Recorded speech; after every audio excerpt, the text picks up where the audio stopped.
താന്തോന്നി രചന റോസൂസൻ അവതരണം ഷാഹുൽ മലയിൽ എഡിറ്റിംഗ് ഷെരീജ് പൂനൂർ നിർമ്മാണം PNR ക്രിയേഷൻസ്.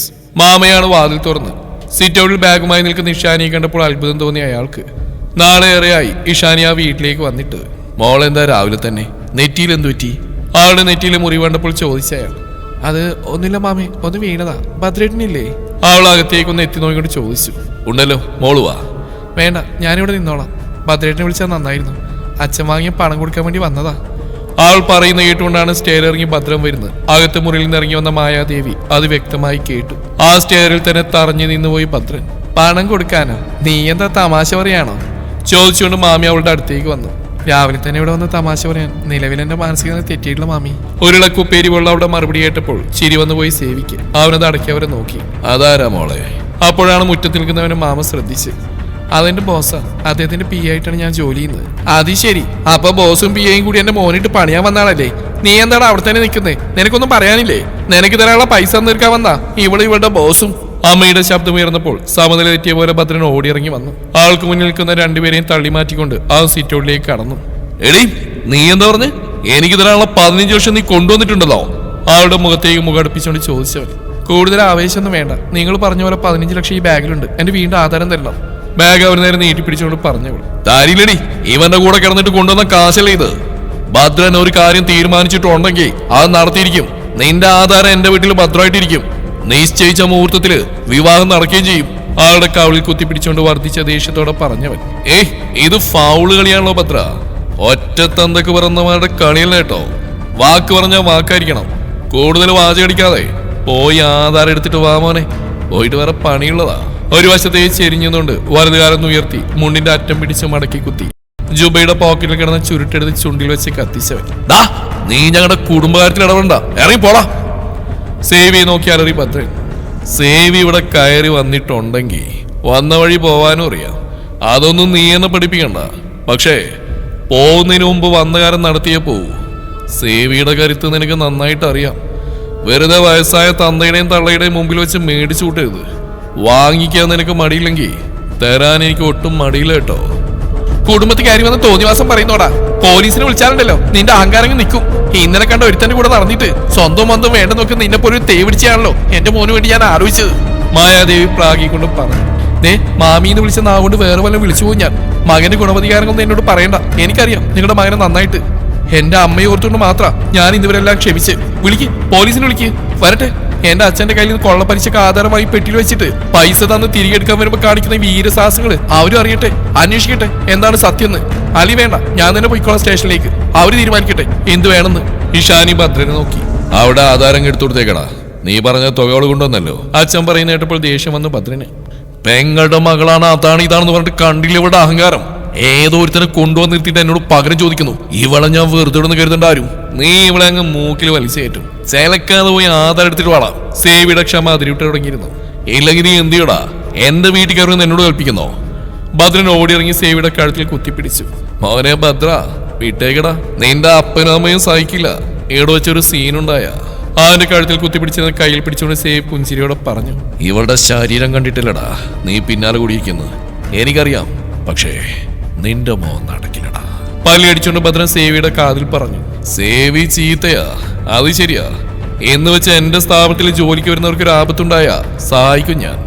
നിന്നെ പോലെ ശരീരം മോശല്ല, എനിക്ക് ഒറ്റ തന്തയേ ഉള്ളൂ. ഒന്ന് കുതിരി സേവി ഒപ്പം കഴുത്തിൽ മുറുകിയിരുന്ന ഭദ്രന്റെ പിടിപിടിക്കുകയും ചെയ്തു. നീ ആധാരം എടുത്തിട്ട് വരുന്നുണ്ടോ അതോ ഞാൻ കയറി മേയണോ? സേവിയുടെ മുഖം ചുവന്നു, പേശികൾ വലിഞ്ഞു മുറുകി. മാമേ ഒന്ന് പറയൂ, എന്റെ തറവാന്റെ ആധാരം തരാൻ. അപേക്ഷയുടെ മാമയെ നോക്കി പറഞ്ഞു ഇഷാനി. ആരാടി നിന്റെ മാമ? ഇന്നത്തോടെ എല്ലാം കഴിഞ്ഞു. ഇനി നീ പടി കയറി വരുന്നത്. നീയും നിന്റെ അമ്മയും അനിയത്തിയും കഴിഞ്ഞു ആ ബന്ധം. അനിയത്തി ഉണ്ടല്ലോ, അവളെ കൂടി കൊണ്ടുപോടി. ഇതുപോലുള്ള ആണുങ്ങൾ ഇനിയും കാണും. പണത്തിനൊന്നും ഒരു പഞ്ഞം ഉണ്ടാവില്ല. പെണ്ണൊരുമ്പട്ടാന്ന് കേട്ടിട്ടേ ഉള്ളൂ, ഇപ്പൊ ശരിക്കും കണ്ടു. അടുത്ത നിമിഷം ശബ്ദം കേട്ടു. എന്തും വിളിച്ചു പറയാന്നാണെങ്കിൽ നിനക്ക് തെറ്റി. ഇതുവരെ അമ്മയും മകനും പറയുന്നത് ഞാൻ കേട്ടുന്നു. ഞാനൊരു രാജ്യമായിട്ടുള്ള ബന്ധം തുടരണോ വേണ്ടോ എന്നൊക്കെ ഞാൻ തീരുമാനിക്കും. എന്തിനൊരു പരിധിയുണ്ട് കേട്ടോ. തന്റെ ഇടത് കവിൾത്തണം പൊത്തിപ്പിടിച്ച് ഭർത്താവിന് ആദ്യം കാണുന്ന പോലെ നോക്കി മായാദേവി. അച്ഛന്റെ അങ്ങനെ ഒരു ഭാവം ആദ്യമായി കാണുകയായിരുന്നു ഭദ്രനും. ഇവർക്ക് ഇത് ആദ്യമേ കിട്ടേണ്ടതായിരുന്നു. സേവ് പുഞ്ചിരിയോടെ പറഞ്ഞു. കരുതിയിരുന്നോടാ, നിനക്കുള്ള പണി ഞാൻ തന്നിരിക്കും. ഭദ്രൻ പല്ലടിച്ചുകൊണ്ട് പറഞ്ഞു. നിന്നെ ഇനിയും കാണേണ്ടി വരുന്ന എനിക്ക് നന്നായിട്ട് അറിയാം. തൽക്കാലം മോൻ ചെന്നിട്ട് ആധാരം എടുത്തിട്ട് പോവാ. ഭദ്രന്റെ മുന്നിലേക്കും തള്ളിവിട്ടുകൊണ്ട് പറഞ്ഞു സേവി. മായാദേവി അകത്തേക്ക് ചാടിത്തുള്ളി പോകുന്ന കണ്ട് സേവി ഇഷാനി. ആധാരം എടുത്തു കൊടുക്കടാ നാണം കെട്ടവനെ. അച്ഛന്റെ അലർച്ചയിൽ ഭദ്രൻ വേഗം അകത്തേക്ക് കയറിപ്പോയി. ഇവളെ സഹായിക്കാൻ തോന്നിയ മോന്റെ മനസ്സ് ഈശ്വരൻ കാണാതിരിക്കില്ല. ഒന്നും ഇവിടം കൊണ്ട് അവസാനിക്കുമെന്ന് എനിക്ക് തോന്നുന്നില്ല. ഇവൾക്ക് തുണയായിട്ട് ഈശ്വരൻ മാത്രമേ ഉള്ളൂ. പ്രാർത്ഥിക്കാൻ മാത്രമേ എനിക്ക് കഴിയൂ. കണ്ണു നിറച്ചുകൊണ്ട് മാമ പറഞ്ഞപ്പോൾ ഇഷാനി അയാളെ കെട്ടിപ്പിടിച്ചു. എനിക്ക് ഒരിക്കലും ഭദ്രേട്ടനെ അംഗീകരിക്കാൻ കഴിയില്ല മാമി, എന്നോട് ക്ഷമിക്കണം. മാമക്കറിയാം മോളെ, നീ വിഷമിക്കണ്ട. നിന്നെ മനസ്സിലാക്കുന്ന ഒരാൾ വരും. അവളുടെ നെറുകിൽ തലോടിക്കൊണ്ട് പറഞ്ഞയാൾ. മാമയും മോളും സ്നേഹിച്ചു കഴിഞ്ഞ് ഇറങ്ങി പോടി. ആധാരം അവളുടെ നേർക്ക് വലിച്ചെറിഞ്ഞുകൊണ്ട് പറഞ്ഞു ഭദ്രൻ. നിങ്ങൾക്കിത് വെറും പേപ്പർ ആയിരിക്കും, എന്നാൽ ഇതിനിപ്പോ എന്റെ ജീവന്റെ വിലയുണ്ട്. തീ പാറുന്ന കണ്ണുകളോട് അവനെ നോക്കിയത് പറഞ്ഞുകൊണ്ട് ആധാരം എടുത്തിറങ്ങി ഇഷാനി. ആൾക്ക് മുന്നിലായി നെഞ്ചു വിരിച്ചുകൊണ്ട് നടന്നു പോകുന്നവൻ ഇടത് കൈ കൊണ്ട് മീശയുടെ അറ്റൊന്ന് പിരിച്ചുവിട്ടു. അവന്റെ ചുണ്ടിലൊരു വിജയശിരി ഉണ്ടായിരുന്നു. ജീപ്പിൽ ചാടിക്കയറി സ്റ്റിയറിംഗിൽ പിടിച്ചുകൊണ്ട് സേവി അവളെ നോക്കി. ഷോളിന്റെ അറ്റം കൊണ്ട് നിറഞ്ഞുറുമ്പിയ മിഴികൾ ഒപ്പുകയായിരുന്നു അവൾ. വലത് കൈ കൊണ്ട് വീടിന്റെ ആധാരം നെഞ്ചോട് ചേർത്ത് പിടിച്ചിട്ടുണ്ട്. ജീപ്പിന്റെ അടുത്ത് എത്താറാകുമ്പോഴേക്കും അവൾ വേഗം മുഖമമർത്തി തുടച്ചു. തന്റെ കണ്ണുനീർ മറ്റൊരുത്തൻ കാണരുതെന്ന തിരിച്ചറിവോടെ ജീപ്പിലേക്ക് കയറിയിരിക്കുമ്പോൾ അവളുടെ മനസ്സും തണുത്തിരുന്നു. ഇനി പോവാലോ അല്ലേ? തലയിരിച്ച് അവളെ നോക്കിക്കൊണ്ട് ചോദിച്ചവൻ. എങ്ങനെ നന്ദി പറയണമെന്ന് എനിക്കറിയില്ല, ഒരുപാട് നന്ദിയുണ്ട്. ഇരു കൈകളും കൂപ്പി പിടിച്ചുകൊണ്ട് അവനെ നോക്കി പറഞ്ഞവൾ. ഞാൻ പറഞ്ഞു ഇതിന്റെ ഒന്നും യാതൊരു ആവശ്യമില്ലെന്ന്. ഇനി അവനെ പേടിക്കാൻ കഴിയാൻ നിങ്ങൾക്കൊന്നും ഞാൻ പറയുന്നില്ല. അവന്റെ കണ്ണുകളിൽ എരിയുന്ന പകയുടെ കനലുകൾ കണ്ടുകൊണ്ട് ആ വീട്ടിൽ നിങ്ങളെ പുറത്താക്കാൻ അവൻ ഇനി കഴിയില്ല. എന്നാലും നിങ്ങൾ ഉപദ്രവിക്കാനുള്ള ഒരു അവസരവും പാഴാക്കില്ല അവൻ. ആ കാര്യത്തിൽ യാതൊരു സംശയം വേണ്ട, സൂക്ഷിക്കണം. മുന്നറിയിപ്പ് പോലെ പറഞ്ഞവൻ. അറിയാം സർ, അടങ്ങിയിരിക്കില്ല ഭദ്രേട്ടൻ. ഇനിയൊരു അവസരം കിട്ടാൻ വേണ്ടി കാത്തിരിക്കും. എന്തായാലും പെരുവഴിയിലേക്ക് ഇനി ഇറങ്ങേണ്ടി വരില്ലല്ലോ, അതാണ് ഒരു ആശ്വാസമുള്ളത്. വണ്ടി വീടിനോട് അടുക്കാറായി. മുറിവ് എങ്ങനെയുണ്ട്? വേദനയുണ്ടോ ഇപ്പോ? അപ്പോഴാണ് ആ കാര്യം ചോദിച്ചില്ലെന്ന് ഓർത്തവൻ. ചെറിയൊരു വലിച്ചിലുണ്ട്, അല്ലാതെ കുഴപ്പമൊന്നുമില്ല. നാളെ ഞാൻ ഓഫീസിലേക്ക് വന്നേക്കാം. വേണ്ട വേണ്ട, ഞാൻ ചോദിച്ചെന്നേ ഉള്ളൂ. നന്നായിട്ട് ഭേദമായിട്ട് അടുത്ത് തിങ്കളാഴ്ച തൊട്ട് വന്നാൽ മതി. അവിടുത്തെ കാര്യം നീ യാതൊരു തടസ്സമില്ലാതെ നടന്നോളൂ. താൻ റെസ്റ്റ് എടുക്കുക. എന്നാൽ ഞാൻ ഇനി കയറുന്നില്ല. വണ്ടി ഒതുക്കിയെടുത്തിട്ട് പറഞ്ഞു. കയറിയിട്ട് ഒരു ഗ്ലാസ് ചായ അടിച്ചിട്ട് പോവാം. ജീപ്പിൽ നിന്ന് ഇറങ്ങിക്കൊണ്ട് പറഞ്ഞവൾ. അതൊക്കെ ഇനി ആവാലോ, ഓഫീസിൽ പോകണം. തന്റെ അനിയത്തി ആള് സ്മാർട്ട് കേട്ടോ, ഒരു കുഞ്ഞു കാന്താരി. ചിരിച്ചുകൊണ്ട് സേവ് ചെയ്ത് പറഞ്ഞപ്പോൾ അവളൊന്ന് പുഞ്ചിരിച്ചു. ജീപ്പ് പൊടി പറത്തിക്കൊണ്ട് പോകുന്ന നോക്കി ഒരു നിമിഷം നിന്നിട്ട് നെടുവീർപ്പോടെ അവൾ ഒതുക്കുകൾ കയറി. ഉമ്മറത്ത് തന്നെ ഇരിക്കുന്നുണ്ട് അമ്മ. താൻ പോയതിൽ പിന്നെ അവിടുന്ന് ഇളകിയിട്ടില്ലെന്ന് തോന്നുന്നു. ഇഷാനിയെ കണ്ട ഉടനെ അവർ പൂമുഖപ്പടികൾ ഓടിയിറങ്ങി വന്നു. എന്തായി മോളെ, അവൻ എന്താ പറഞ്ഞ്? നിന്നെ ഉപദ്രവിച്ചു അവൻ? അമ്മ വാ പറയാം. ഇഷാനി അമ്മയുടെ കയ്യിൽ പിടിച്ചുകൊണ്ട് പൂമുഖത്തേക്ക് കയറി. ഇതാമ്മേ നമ്മുടെ വീടിന്റെ ആധാരം. ഇനി ഇതിന്റെ പേരിൽ ഭദ്രേട്ടൻ വില പേശില്ല. അവിടെ നടന്ന സംഭവങ്ങളൊന്നൊഴിയാതെ വിവരിച്ചു ഇഷാനി അമ്മയോട്. ഏട്ടനെ അവരെ അടിച്ചോ? അത്ഭുതമായിരുന്നു രാജിക്ക്. ഉവ്വമ്മേ, ആദ്യമായിട്ടായിരിക്കും മാമിക്ക് ഇങ്ങനെ ഒരു അനുഭവം. എന്തായാലും എല്ലാ അമ്മയും മകനും മറന്നുകളെയൊന്നും തോന്നില്ല. അടുത്ത പരിപാടി ആസൂത്രണം ചെയ്യായിരിക്കും അവര്. അമ്മ ഇത് കൊണ്ടുപോയി അച്ഛമ്മയുടെ അൽമാരിൽ വെക്ക്. അച്ഛമ്മയുടെ ആത്മാവിന് ശാന്തി ഇട്ടിട്ടെ. അച്ഛമ്മ അറിയാതെ എടുത്തുകൊണ്ടുപോയതല്ലേ അച്ഛൻ. ഇത് അവിടെ തന്നെ ഭദ്രമായി ഇരിക്കട്ടെ. പറഞ്ഞുകൊണ്ട് ആധാരം അമ്മയെ ഏൽപ്പിച്ച് അകത്തേക്ക് നടന്നു ഇഷാനി. ഈ സമയം വാതിൽ പുറംചാരി നിന്നിരുന്ന ഭദ്രന്റെ കണ്ണുകൾ നിറഞ്ഞൊഴുകി. ഇരുകൈകൾ കൊണ്ട് സ്വയം തലമുടിയിൽ പിടിച്ചു വലിച്ചവൻ. ഇഷാനി, താൻ മനസ്സിൽ കൊണ്ട് നടന്നിരുന്നവൾ എന്നേക്കുമായി തനിക്ക് നഷ്ടപ്പെട്ടിരിക്കുന്നു. ഇടനെഞ്ച് പൊത്തിപ്പിടിച്ചവൻ. ഹൃദയം പറഞ്ഞു പോകുന്ന പോലെ തോന്നിയവന്. പ്രകടിപ്പിക്കാൻ കഴിയാത്ത സ്നേഹം മറ്റുള്ളവർക്ക് വെറുപ്പാവുമെന്ന് തിരിച്ചറിഞ്ഞിരിക്കുന്നു ഭദ്രൻ. അവളെ കിട്ടാൻ വേണ്ടിയാണ് താൻ ഈ നാടകങ്ങളൊക്കെ കളിച്ച് അതൊക്കെ വെറുതെ ആയിരിക്കുന്നു. മാമയ്ക്ക് വേണ്ടി താൻ ചെലവാക്കിയെന്ന് പറഞ്ഞ ലക്ഷങ്ങൾ കളവായിരുന്നില്ലേ? എല്ലാം അവളെ നഷ്ടപ്പെടുത്താതിരിക്കാൻ വേണ്ടി ചെയ്തതാണ്. അവളിൽ ആധിപത്യം നേടാൻ വേണ്ടി എന്തൊക്കെ ചെയ്തു, എന്നിട്ടും താൻ തോറ്റുപോയിരിക്കുന്നു. എല്ലാം നശിപ്പിച്ചവൻ. ഇല്ല സേവി, നിന്നെ ഞാൻ വെറുതെ വിടില്ല. എന്റെ ഈ വേദനയ്ക്ക് കാരണം നീ ഒറ്റൊരുത്തനാ. കരുതിയിരുന്നോ, നിനക്കധികം ആയുസില്ല. കണ്ണുനീർ പുറം കൈ കൊണ്ട് തുടച്ചു മാറ്റി വാതിൽ വലിച്ചോർന്നവൻ പുറത്തേക്ക് പോയി. അവന്റെ ബുള്ളറ്റ് വലിയ ശബ്ദത്തിൽ പുറത്തേക്ക് പോകുന്ന അറിഞ്ഞ് റൂമിൽ കിടന്ന മായാദേവി തന്റെ മകന്റെ വേദന എത്രത്തോളം ഉണ്ടാവുമെന്ന് ഊഹിക്കാമായിരുന്നു അവർക്ക്. ഭദ്രൻ നേരെ പോയത് ജോക്കുട്ടനെ കാണാനായിരുന്നു. ഭദ്രൻ വിളിച്ചു പറഞ്ഞനുസരിച്ച് ബാറിൽ അവനെ വെയിറ്റ് ചെയ്യായിരുന്നു ജോക്കുട്ടൻ. എന്തായിരിക്കും ഭദ്രന് പറയാനുള്ളെന്ന ആകാംക്ഷയിൽ ബാറിന്റെ സിൽവാതിൽ തള്ളി തുറന്ന ഭദ്രൻ വരുന്ന കണ്ടപ്പോൾ ജോക്കുട്ടനെ നെറ്റി വിളിഞ്ഞു. മുടിയാകെ പാറിപ്പറന്ന് മുഖമാകെ ചുവന്ന് ഷർട്ടിന്റെ ബട്ടൺസ് പോലും ശരിയായിട്ടല്ല കിടക്കുന്നത്. ഇവനിത് എന്തുപറ്റി? ഹായ് ഭദ്രൻ, ഇവിടെ. ഇടത് കൈ ഉയർത്തി കാണിച്ച് വിളിച്ചവൻ. ഭദ്രൻ കണ്ടു ജോക്കുട്ടനെ. അവൻ വേഗത്തിൽ അവിടേക്ക് വന്ന് അവനെതിരെ കിടക്കുന്ന കസേര വലിച്ചിട്ടിരുന്നു. എന്താ ഭദ്ര, ആകെ ടെൻഷനാണല്ലോ, എന്താ കാര്യം? അതൊക്കെ പറയാം, ആദ്യം രണ്ടെണ്ണം അടിക്കട്ടെ. സപ്ലൈർ വിളിച്ച് തന്റെ ബ്രാൻഡ് ഓർഡർ ചെയ്തു ഭദ്രൻ. അവനാകെ അസ്വസ്ഥനാണെന്ന് മനസ്സിലാക്കി ജോക്കുട്ടൻ കൂടുതലും സംസാരിച്ചില്ല. സാധനം വെള്ളമോ സോഡയൊന്നും ചേർക്കാതെ വാഴിയിലേക്ക് അമിഴ്ത്തുന്നവനെ അതിശയത്തോടെ നോക്കിയിരുന്നവൻ. ആ ദ്രാവകിറങ്ങിപ്പോകുന്ന വഴി കത്തി കാളുന്നുണ്ടായിരുന്നു ഭദ്രന്. 2 ഗ്ലാസ് അകത്താക്കി കണ്ണുകൾ അടച്ചു പിടിച്ച് തല ഇരുവശത്തേക്കും ശക്തിയോടെ ചലിപ്പിച്ചവൻ. ഇങ്ങനെ കുടിച്ച ആയുസത്താതെ ചാവും കേട്ടോ, തമാശയോടെ ജോക്കുട്ടൻ പറഞ്ഞു. ആയിക്കോട്ടെ, ചാവുന്നതിന് മുമ്പ് അവനെ കൊന്നിട്ട് ഞാൻ പോവും. കണ്ണുകൾ കലങ്ങി ചുവന്നുകൊണ്ട് ഭദ്രന പറഞ്ഞപ്പോൾ ജോക്കുട്ടന്റെ കണ്ണുകളൊന്ന് ചുരുങ്ങി. ആരുടെ കാര്യം നീ പറയുന്നത്? ജോക്കുട്ടൻ ചോദിച്ചു. രാവിലെ തന്റെ വീട്ടിൽ നടന്ന കാര്യങ്ങൾ വിസ്തരിച്ച് കേൾപ്പിച്ചവനെ ഭദ്രൻ. 15 ലക്ഷം ഇന്നലെ ജോലിക്ക് വന്നവർക്ക് വേണ്ടി ചെലവാക്കണമെങ്കിൽ സേവി ഒന്നും കാണാതിരിക്കില്ല ഭദ്ര. സെലീനയുടെ വീട്ടിലെ പറ്റവൻ തീർത്ത് കാണും. അല്ല, ഇതാവുമ്പോ ഒരു പടിക്ക് 3 പക്ഷിയാവുമല്ലോ. തള്ളപ്പക്ഷിയും 2 കുഞ്ഞിപ്പക്ഷികളും. എന്തോ തമാശ പോലെ പറഞ്ഞ് ജോക്കുട്ടൻ ഉറക്കെ ചിരിച്ചു. എന്തുകൊണ്ടോ ജോക്കുട്ടന്റെ ആ പറച്ചിൽ ദേഷ്യം വന്ന് ഭദ്രന്. ഇല്ല, അവനെ മുല്ലക്കൽ തറവാടിൽ കയറി നിറങ്ങാൻ ഞാൻ അനുവദിക്കില്ല, ഭദ്രൻ മേശയിൽ ആഞ്ഞടിച്ചുകൊണ്ട് പറഞ്ഞു. അങ്ങനെയെങ്കിൽ നമുക്ക് ശരിക്കൊന്ന് ആലോചിക്കണം ഇനി എന്ത് ചെയ്യണമെന്ന്. കുറച്ച് കാശിറങ്ങും കേട്ടോ. എത്ര കാശ് വേണമെങ്കിലും ഈ വലിയ വീട്ടിൽ ഭദ്രം തരും. എനിക്ക് അവളെ കിട്ടിയിരിക്കണം. ഭദ്രം പറയുന്നേട്ടൊന്ന് ഇളകിയിരുന്നു ജോക്കുട്ടൻ.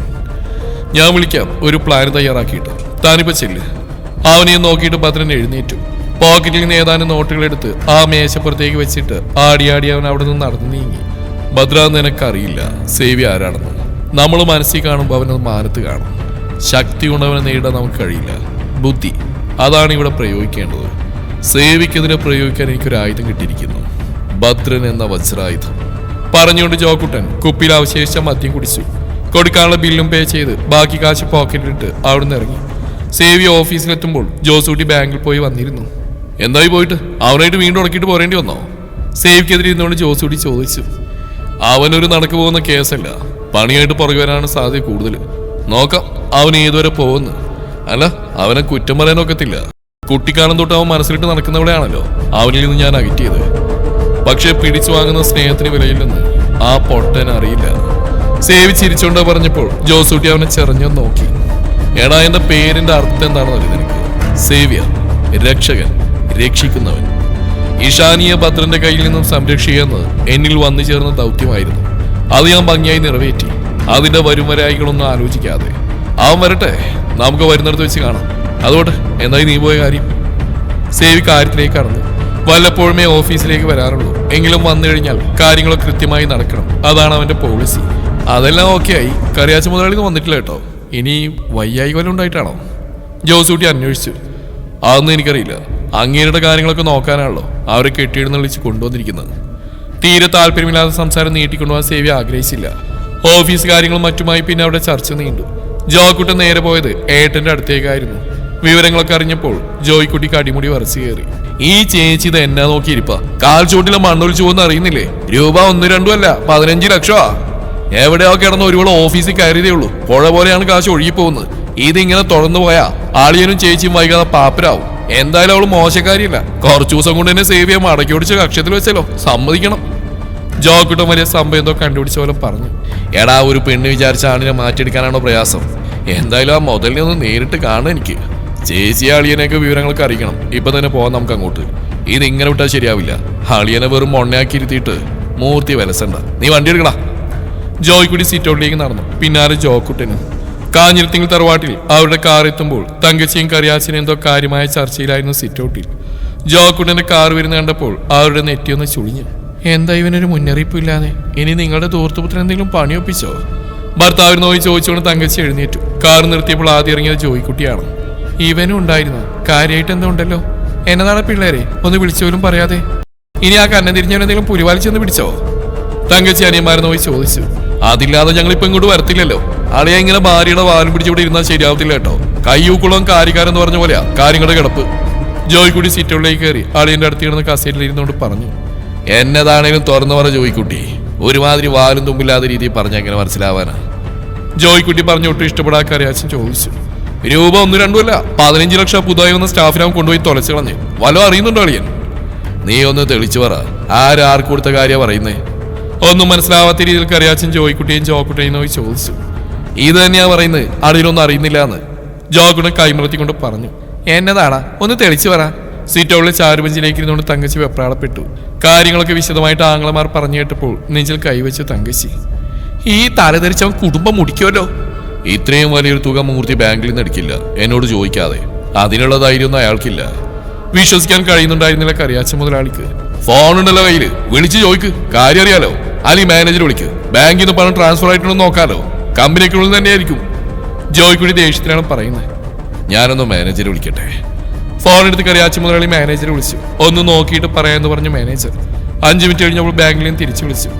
കമ്പനി അക്കൗണ്ടിൽ നിന്ന് പൈസയൊന്നും പിൻവലിച്ചിട്ടില്ലെന്ന്. ഇപ്പൊ സമാധാനമായില്ലേ? എന്നോട് ചോദിക്കാതെ അയാൾ കമ്പനി അക്കൗണ്ടിൽ നിന്ന് ട്രാൻസ്ഫർ ചെയ്യില്ല. അത് അയാളുടെ പേഴ്സണൽ ആയിരിക്കും. അതിൽ നമ്മൾ ഇടപെടേണ്ട കാര്യമില്ല. പിന്നെ സേവി എന്തെങ്കിലും ചെലവാക്കിയിട്ടുണ്ടെങ്കിൽ അതിന് പിന്നെ ഒരു കാരണം ഉണ്ടായിരിക്കും. നിങ്ങൾ അതോർത്ത് തലവെക്കേണ്ട കാര്യമില്ല. രണ്ടുപേരെയും നോക്കി താക്കിയതോടെയാണ് മുതലാളി ഇത് പറഞ്ഞത്. ജോക്കുട്ടനും ജോയ്ക്കുട്ടിയും മുഖത്തടിയേറ്റ പോലെ ചേച്ചിയെ നോക്കി. ഇന്ന് ഒരളിയൻ അതുപോലെ അവരോട് സംസാരിച്ചിട്ടില്ല. ആദ്യമായതുകൊണ്ടാവും അവർക്കത് ഇഷ്ടപ്പെട്ടുമില്ല. ഇപ്പൊ അളിയനും മോനും ഒന്നായി. നമ്മളൊക്കെ പുറത്തു. ആയിക്കോട്ടെ, വള നമുക്ക് പോയേക്കാം. ജോയ്ക്കുട്ടി എഴുന്നേറ്റു. കാള വെറ്റെന്ന് കേൾക്കുമ്പോ കയറെടുത്ത് വന്നത് നിങ്ങളല്ലേ? എന്നിട്ട് വന്നു കയറിപാടെ എന്നെ ചോദ്യം ചെയ്യലും. അതേ, എന്റെ മോന്റെ സ്വത്തുക്കളാ അവന്റെ അമ്മ അവന് കൊടുത്തേച്ചു പോയത്. ആവശ്യമില്ലാതെ നിങ്ങൾ ടെൻഷൻ ആവേണ്ട യാതൊരു കാര്യവുമില്ല. ഇനി അവനതൊക്കെ നശിപ്പിച്ചു കളഞ്ഞാലും എനിക്കൊന്നുമില്ല. ആളിയം പറയുന്ന കേട്ടപ്പോൾ അത് തങ്ങൾക്കുള്ള കൊട്ടാണെന്ന് മനസ്സിലാക്കാൻ കഴിഞ്ഞു വന്നവർക്ക്. കേട്ടല്ലോ, അവസാനം രണ്ടാൾക്കും കൂടി പെരുവഴിയിലേക്ക് ഇറങ്ങാം കേട്ടോ. ചേച്ചിയെ നോക്കി പറഞ്ഞുകൊണ്ട് ജോയ്ക്കുട്ടി ഇറങ്ങി. മകനൊന്ന് ഉപദേശിക്കുന്നത് നല്ലതാ. ജോയ്ക്കുട്ടി ഒന്നുകൂടി ഓർമ്മിച്ചുകൊണ്ട് പടിയിറങ്ങി. എന്റെ ആങ്ങളമാരെ പിണക്കി വിട്ടപ്പോൾ നിങ്ങൾക്ക് സമാധാനമായില്ലേ? ഒരപ്പനും മകനും പറഞ്ഞുകൊണ്ട് ചാടിത്തുള്ളി അനിമാർക്ക് പിന്നാലെ പോയി തങ്കശ്ശേരി. കാറിന്റെ അടുത്ത് അവരെന്തൊക്കെയോ രഹസ്യം പറയുന്നത് നോക്കിയിരുന്നു കറിയാച്ച. തുടരും ഈ കഥയുടെ ബാക്കി ഭാഗം നാളെ ഇതേ സമയം.